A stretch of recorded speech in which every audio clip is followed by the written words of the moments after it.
Ciao, welcome back to Geriatric Alpha Runt Productions. I'm your host, Garp, here on YouTube, TikTok, and Instagram. And we're in part 2 of our episode with Kent Myers. And we're going to get to talk about some of my favorite subjects now. We talk about automobiles and car racing. So I know that you're actually, from my experience with you, kind of a humble guy. You don't like to brag a lot. But I'm going to pull it out of you today. Tell us a little bit about some of your cars. You've got some really sweet automobiles. Yeah, it seems to be kind of ever-changing, stable. But yeah, I've got currently have a few race cars and a couple of sports cars, and then some kind of quirky stuff that I've just growing up always liked. All right. So what are we driving as a daily driver these days? Daily driver, Ford F-250. All right, that's a good choice. Redneck Cadillac. All right, that's always a good choice for here in Texas. Now, I always was a huge fan of that Mercedes, but I see you recently sold it, huh? No, still have the Mercedes. Oh, what was it that you sold? I still had a 458 Italia Ferrari. Oh, okay, that's right. See, and that, I mean, again, when you're dealing at this level of cars, if you don't know, I mean, that is a super special car. Hopefully you must have got what you were looking for, or else you wouldn't have got rid of it, right? Yeah, certainly. And also it's, man, honestly, like I don't drive fast on the street. And once you've been in a car that has a full aerodynamic package on slicks and a racetrack, it's a purpose-built car for racing. It kind of takes the edge off of some of the street cars for me anyways. Yeah, I mean, I think that what I'll do is after we're done today, in this episode, there's a week lag, but I'll go ahead and I'll post some pictures off Kent's website of some of his race cars and stuff. Maybe you can tell us a little bit about what that racing is like what kind of cars you're racing, what the races are, where they're at. Yeah, so currently the type of racing that I've kind of fallen in love with is rally racing, which is, so you've got a four-door sedan type car that's all-wheel drive, that's been built into a purpose-built race car. So it's got a racing transmission, a fully built motor, really nice suspension, a roll cage inside.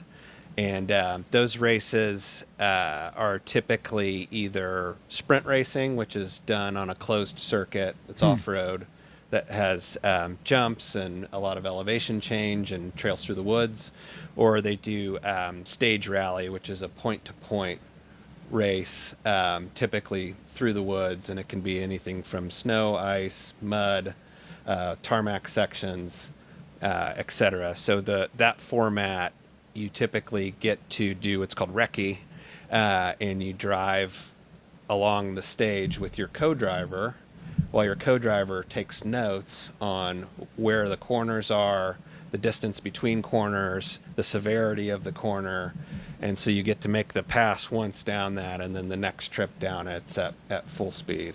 Wow, that's interesting.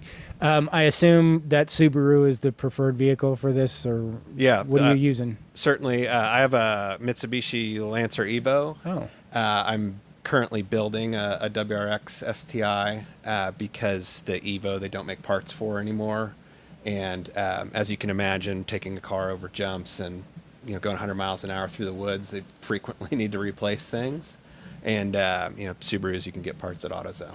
I mean, that's got to be hard on the vehicle and hard on the terrain. So are you able to do that here in Austin or Texas, or where are you doing this at? Yeah, so actually the place that I kind of got started, got my feet wet with this is called Rally Ready. It's out in Dale, Texas, out by the airport. And they've got a full-on driving school.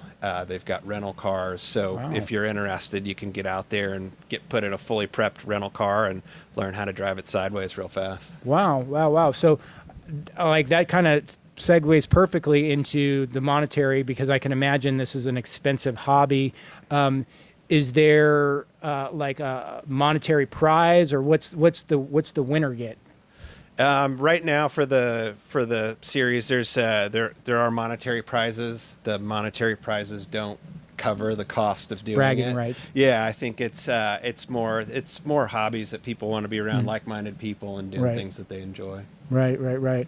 That sounds pretty cool. So I also know that from the pictures and stuff that you have the more traditional like Indy style cars. Is that right? Yeah, so I had an F3 car, a Ligier, which the series here in America is called FR. And that series has F4 and F3. If you obviously everyone's heard of F1, so that's part of the progression ladder into there. And the guys that do well in F4, they're typically young kids that have come up through the go-kart racing scene. Okay. If they do well in F4, then they're promoted to F3. If they do well in F3, then they'll typically either follow off the path to go onto the IndyCar side of things, or if they want to go over to Europe to race F3 and try to go into the Formula One side of things. Those are kind of the two separate progression ladders. And I mean, forgive my ignorance, but when you say F3, then I assume there's going to be an F2 and then F1 is the like pros. Yeah, correct. Okay, interesting. And now COTA down here in Austin, for people who don't know, it's called Circuit of the Americas, and it's become this big event that we have here in our city. I think that now they've even put an amusement park down there. I haven't been in a year or so. How do you like it down there? Have you been spending time down there? Has it been an interest to you? I've probably done 10 to 15,000 laps at COTA. Oh my gosh, no kidding. It's very nice having, there are a handful of tracks around Texas, but having a Formula One facility that's of that quality, that's currently open to the public. Apparently it's going private, but that track is made to have vehicles going over 200 miles an hour coming off the track. So the walls are far away. There's only really a couple spots there that are real dangerous to putting your car into the wall. So it's nice because, if you're just starting or you're out in a new car or trying out a new setup or something, you can really find where that limit is without putting your car into the wall and doing a bunch of damage. So then have you had your street legal cars out on that track? I have. Wow. Yeah. That must be a wild experience to drive a Ferrari at top speeds and stuff. Yeah, you can pay, and they do track days. So it's roughly like, I think it's about $500-600, and you can go and get out there. And if you're just starting, they'll put an instructor in the car with you. Oh, wow. And they'll teach you the line around the track and where to be careful and where that you can really push. And then as you progress, then the instructor will get out of the car, and it's it will be mostly street cars out there at those types of days, and they put you into run groups to where there's progressively faster groups, not necessarily faster cars, but faster drivers and people that are more aware of what's around them on the track. And then there's a group that will typically be all race cars. So being such a car enthusiast, is there a car that's kind of on your radar right now that either you'd love to own someday or has always been a favorite of yours? So I just took delivery of a prototype car called a Store WF1. Oh, wow. And it's a very lightweight single seat prototype that has a motorcycle engine in it. Holy moly. And sounds dangerous. It's an incredibly fast vehicle. My goal is to go out and try and take some track records in it. Oh, wow. That sounds amazing. So, I respect you for what you're doing too, because it sounds a little scary as well.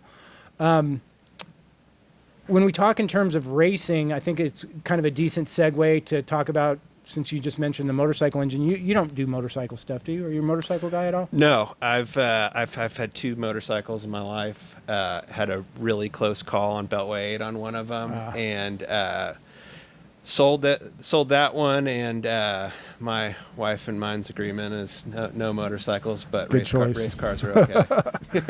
All right. Well, that's still a tough one. Tell me a little bit about some of the racing that you do with bicycles then. Kent's involved in doing bike racing, mountain bikes and stuff?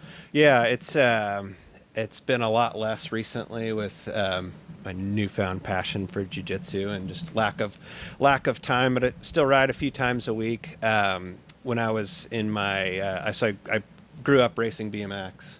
And then that moved into racing downhill mountain bikes.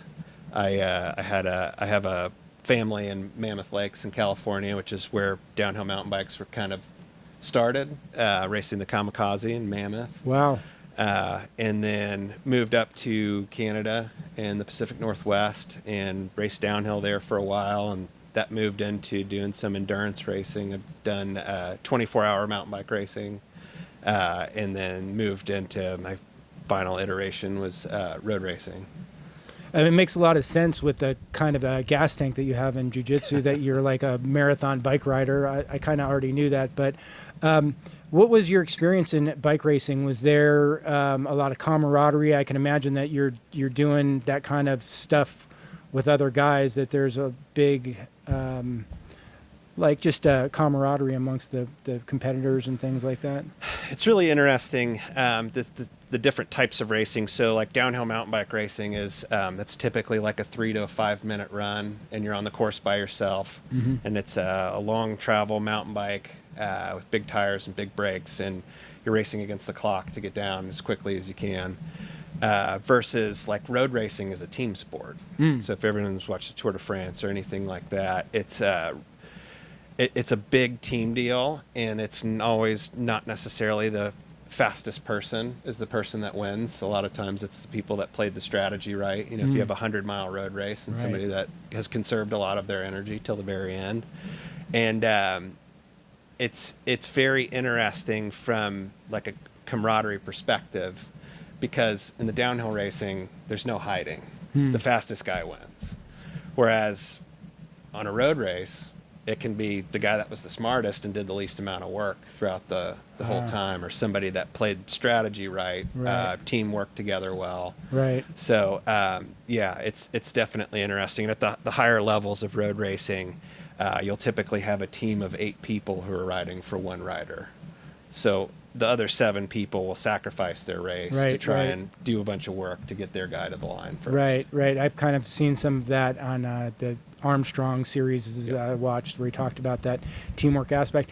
Have you, or are you familiar with the one downhill race that, I don't know if it's in Brazil or what, but it's kind of like they're way up on this hill, and it's almost like they're like a frivolous slum style housing, and they drive down through the neighborhoods, and it goes on for 5 minutes. It's the most amazing videos I've seen. Do you possibly know what I'm referring to? Yeah, so I've actually done, it's called an urban downhill race. Wow. I did one in Caracas in Looks Venezuela. like a cartoon almost, the way that they're going through and they're jumping and they're like amazing stuff. It's really cool. They'll set up obstacles and ramps, big bank corners and things like that. But a lot of times, you're going down sets of stairs at 30 or 40 miles an hour.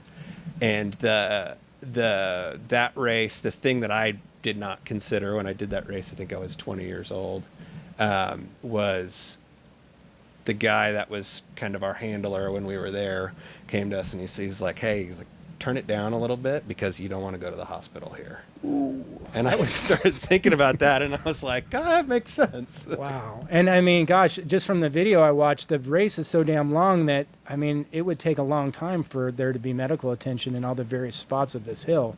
I mean, the length of the course was just incredible, how long it went on.